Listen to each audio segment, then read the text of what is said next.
This is Bianca Ketter, reporting live for STV.com, The Student Voice. I'm back at the residence of the Honorable Fahnbulleh, Chairman of the Unity Party in the USA. Good evening, Mr. Fahnbulleh. Good evening. Welcome. I didn't get a chance to interview you or any of the other members at the Vice President program, but I took this chance to come to the pre-victory celebration before people started leaving to go to Liberia for the inauguration to speak to you and find out what the celebration is all about. Well, as you can see, you are quite welcome. You are invited also. There are some of our members who will be leaving for the inaugural celebrations. And what we thought to do was to just call people from around, association members, to tell them thank you. Personally, my wife and I, to tell them thank you for staying the course and not leaving events to chances, forging ahead, wearing their moral cap to fight for more freedom, to fight for unity, fight for reconciliation by helping to elect Madam Ellen Johnson Sirleaf and Vice President Joseph Boakai, so that the course of Liberia becomes irreversible, because we are on the course of international acceptance. We can now freely sit at the table of the Committee of Nations. Our voices can be heard. We have regained our integrity in the world. Liberia now has become the darling of the West, and certainly all of this was precipitated by the goodwill and democratic tenets and respect of Madam Ellen Johnson Sirleaf, which she has earned in the international community. So we want to make sure that we can do a pre-victory celebration before people return to Liberia. What were your thoughts on the speech that Vice President Boakai gave?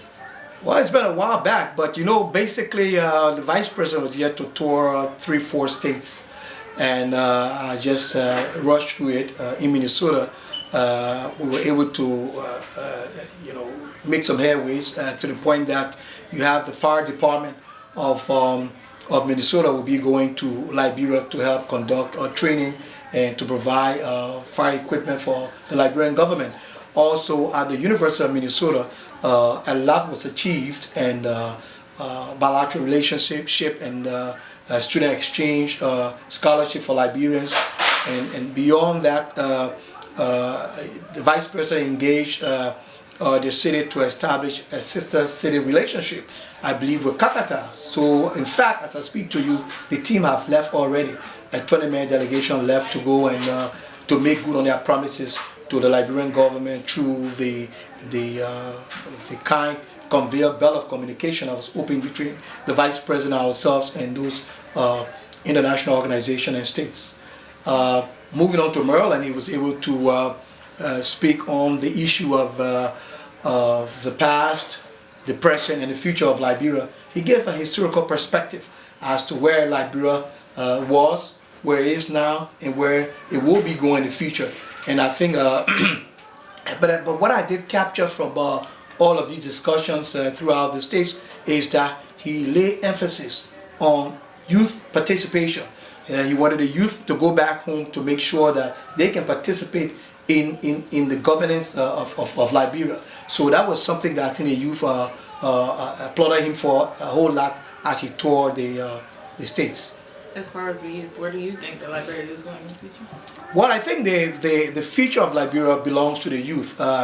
Most of us are getting old now. We have squandered our own opportunities, occasioned by senseless civil wars and that brought about untold suffering to the Liberian people. And some people still don't get it because they're still trying to amass ostentatious wealth at the expense of the masses. And I think that the youth will be able to checkmate them and bring a halt to people trying to use Liberia as their fiefdom. It doesn't belong to them. It's for all of us. And I think the youth they are prepared to take over the country and run it perfectly. And I gave them my blessing. The Vice President referred to you as Ambassador Extraordinary. How did you feel about that? Certainly, I heard that. It was a surprise when he referred to me as as Ambassador Extraordinary of Liberia. I guess basically the Vice President and I go a long way in the Unity Party. When I was National Chairman in Liberia, he ran for a Senate position in Lofa County, and but it's by no mistake that the Vice President is where he is today, because the Vice President is a man of, he's a very kind person. He's a gentle giant, you know, and he speaks when he has to speak. He loves everybody. He tried to bring everyone to a logical middle ground, and he's a man of virtue, fortitude, a man with moral compass and moral authority. So Madam Sirleaf, selecting him to run with him, she didn't make any mistake. Do you believe that presently they're making a lot of changes? Well, there are challenges.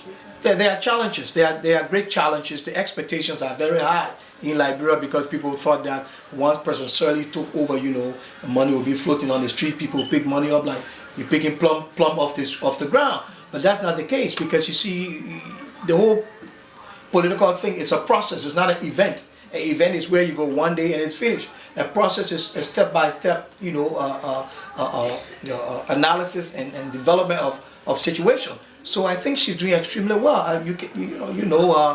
Liberia has no more debt. She has signed almost 11 to 15 contracts that eventually will bring jobs to the youth and to the Liberian people. There are a lot of infrastructure development and healthcare delivery system, preschools, free school for almost the youth. So vocational institutions, so those that the war consumed their time, they can now begin to go into technical era, vocational era, so that at the end of the day, they all will be a microcosm of that little country that we all envisage to be the best. You know, so someone is like, Rome wasn't built in a day. It's progressing slowly. It is progressing slowly. We just want to thank all the Liberian people under the leadership of President Ellen Johnson Sirleaf that have made these gains. And we want to thank them, because, you know, we know there are challenges. People see things from different perspectives. Some see it from a night perspective. We see it from a day perspective. So by the end of the day, I think what is most important for Liberia is, you know, genuine reconciliation, and to put the interests of the nation first as opposed to our own parochial interests. We want to thank you for keeping in touch with us, and we're welcome anytime you wish to speak to us. Thank you, and be blessed. This is Bianca Ketter signing off of STVBroadcast.com to join the celebration. But before I go, please remember to sign up for your free membership at STVBroadcast.com, and also go to our forum to leave your comments and suggestions about what we could do to improve our site. Thank you.